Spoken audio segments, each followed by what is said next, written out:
अभी तक आपने पिछले क्लास में पढ़ा आव्यूह के प्रकार में। इसमें एक और प्रकार होता है, वो है शून्य आव्यूह। शून्य आव्यूह, यदि किसी आव्यूह के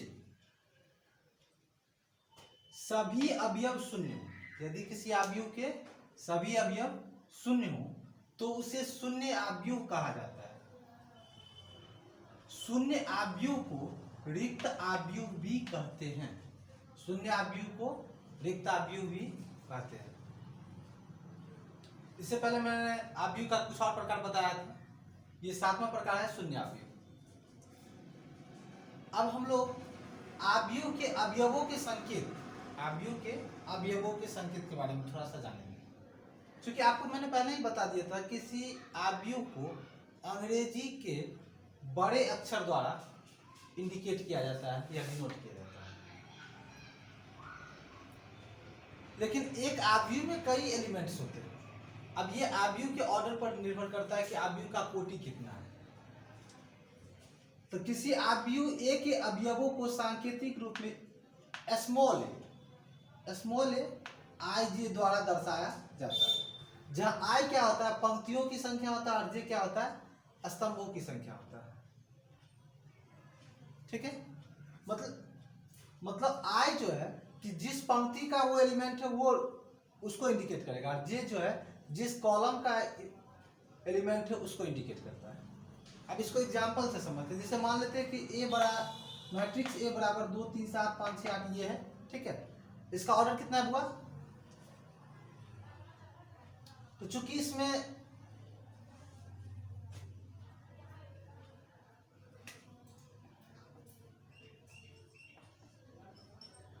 दो रो और 3 कॉलम है। 2 रो और क्या है, 3 कॉलम। 2 रो और क्या है, 3 कॉलम है। अब इसका कुल एलिमेंट कितना हो जाएगा, 6। कुल एलिमेंट कितना हो जाएगा, 6। तो अब जैसे देखो ए 11, ये यहां पे देखो ये रो को इंडिकेट करता है और ये कॉलम को इंडिकेट करता है। ये दो जो है पहला रो और पहला कॉलम का एलिमेंट है। हमेशा याद रखना, रो का नंबर पहले और कॉलम का नंबर बाद में। तो ए 11 ए तो उसका सांकेतिक अक्षर है। 11 का कहने का मतलब ये हुआ, ये आई अगर इसको हम ए आई जे से कंपेयर करेंगे, ठीक है, तो आई की जगह कितना है, 1 है। तो आई किसका संख्या, पंक्ति का संख्या। तो यानी पहला पंक्ति और पहला कॉलम का एलिमेंट है। तो पहला पंक्ति और पहला कॉलम का एलिमेंट कितना है, 2। अब देखो पहला पंक्ति और दूसरा कॉलम, पहला पंक्ति और दूसरा कॉलम, ये कितना है, पहला पंक्ति है और दूसरा कॉलम है। फिर देखो पहला पंक्ति और दूसरा कॉलम में 3 हो गया। फिर देखो पहला पंक्ति और तीसरा कॉलम, ये पहला पंक्ति और ये तीसरा कॉलम है, कितना हो गया, 7। इसी तरह दूसरा पंक्ति और पहला कॉलम 5, दूसरा पंक्ति और दूसरा स्तंभ 6। इसके बाद देखो दूसरा रो और तीसरा कॉलम कितना हो गया, 8। तो इसी तरह से किसी आव्यूह के सभी अक्षरों को या सभी अवयवों को हम इंडिकेट करते हैं। अब आव्यूह की समानता, दो आव्यूह समान होते हैं, दो आव्यूह समान होते हैं, लेकिन कब, यदि। कब समान होते हैं, यदि का मतलब हो गया कि कुछ ना कुछ इसमें जो है काउज है, तो वो उस काउज को वो फुलफिल करेगा या उस टर्म एंड कंडीशन को वो फुलफिल करेगा, तो वो समान हो। तो पहला है कि उनकी कोटि समान हो, उनकी कोटि क्या हो, समान हो। ठीक है। दूसरा, अगर कोटि भी समान हो गया, ठीक है, तो उसका अवयव भी समान होना चाहिए। उसका संगत अवयव क्या होना चाहिए, समान होना चाहिए। मतलब पहले आव्यूह के पहला रो और पहला कॉलम का जो अवयव है, वही अवयव जो है वही अवयव दूसरे आव्यूह के उसी, मतलब संगत अवयव का मतलब जैसे यहाँ पहला रो और पहला कॉलम है, वहां भी पहला रो और पहला कॉलम में वही अवयव होना चाहिए। ठीक है, मतलब अगर हम सांकेतिक भाषा में कहें कि अगर दो आव्यूह ए और बी है, तो ए का एलिमेंट ए आई जे बराबर होना चाहिए बी आई जे, जहां आई और जे कॉलम का क्या होगा, आई रो का संख्या होगा और जे क्या होगा, कॉलम का संख्या होगा। मतलब एक बार फिर माइंड में रिफ्रेश कर लो कि आव्यूह की समानता के लिए दो कंडीशन आवश्यक है। पहला कि उनकी कोटि समान हो, ठीक है। दूसरा कि उनके संगत अवयव समान हो। जैसे यहाँ पे देखिए आव्यूह ए में भी 4 6 8 3 2 7 है और आव्यूह बी में भी 4 6 8 3 2 7 है। ये दोनों आव्यूह समान है। क्यों समान है? क्योंकि इसका भी कोटि कितना है, 2 गुना 3, और इसका भी कोटि कितना है, 2 गुना 3। अभी देखो इसमें A11 का आंसर कितना आएगा, 4। अगर इसके लिए इसके एलिमेंट को हम B से इंडिकेट करते हैं, B11 भी 4 है। इसका A12 कितना आएगा, 6। इसका B12 कितना है, 6। इस तरह से तुम सारे एलिमेंट्स को मिला के देखोगे तो ये सेम है। इसका मतलब ये आव्यूह क्या है, समान है। लेकिन अगर इसको इस तरह से और इसको इस तरह से लिख दिया जाए तो ये समान नहीं होगा। क्यों नहीं होगा? कि सबसे पहले तो इसका कोटि ही बदल जाएगा। इसका कोटि हो जाएगा 2 गुना 3 और इसका कोटि हो जाएगा 3 गुना 2। समझ रहे हो? इसलिए ये दोनों आव्यूह क्या है, समान नहीं है।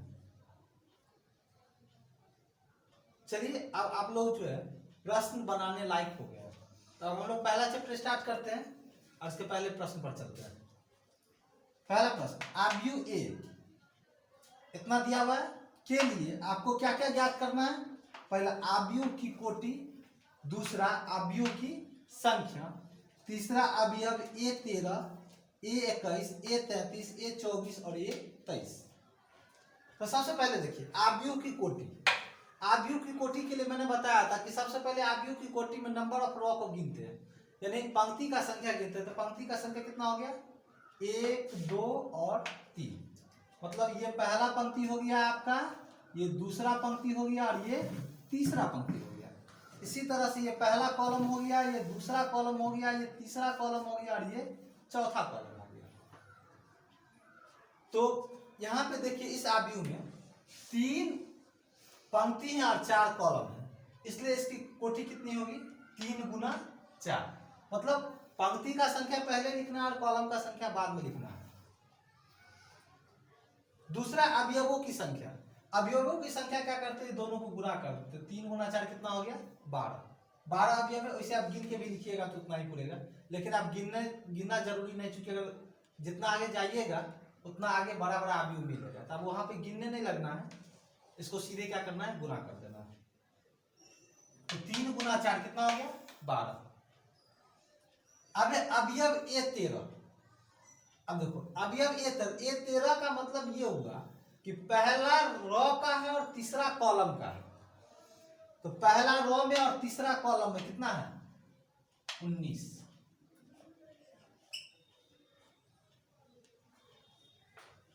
अब A21 का मतलब हुआ दूसरा रो और पहला कॉलम।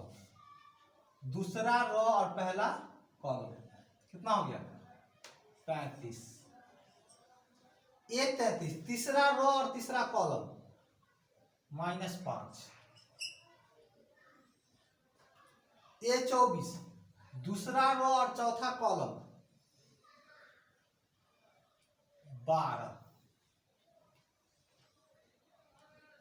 अभी A23 दूसरा रो और तीसरा कॉलम, 5/2 हो गया। दूसरा क्वेश्चन है कि यदि किसी आव्यूह में 24 अवयव हो तो इसकी संभव कोटियां क्या है। अगर 13 अवयव हो तो इसकी संभव कोटियां क्या है। तो सिंपल सी बात, आप सोचे कि अगर आपको 24 व्यक्तियों को बैठाना है तो आप कैसे कैसे बैठा सकते हैं। हो सकता है एक ही लाइन में पूरे 24 को बैठा दें। इसके लिए संभव कोटि हो जाएगा 1 गुना 24, या 2 लाइन करेंगे तो 2 गुना 12, 3 लाइन करेंगे तो 3 गुना 8,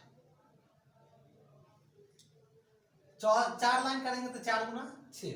5वां लाइन इसलिए नहीं कर सकते क्योंकि 5वां लाइन करने का मतलब यह है कि हमको सभी लाइन में यानी सभी पंक्ति में बराबर एलिमेंट्स रखना है, ठीक है। इसलिए 5 से कर भी देंगे तो 5 से 24 डिवाइड नहीं होगा। तो 6 लाइन करते थे, 6 गुना 4, 8 गुना 3, 12 गुना 2 और 24 गुना 1। इससे ज्यादा कुछ भी नहीं हो सकता है। 13 अवयव है, या तो ऐसे करें 1 गुना 13 या 13 गुना 1।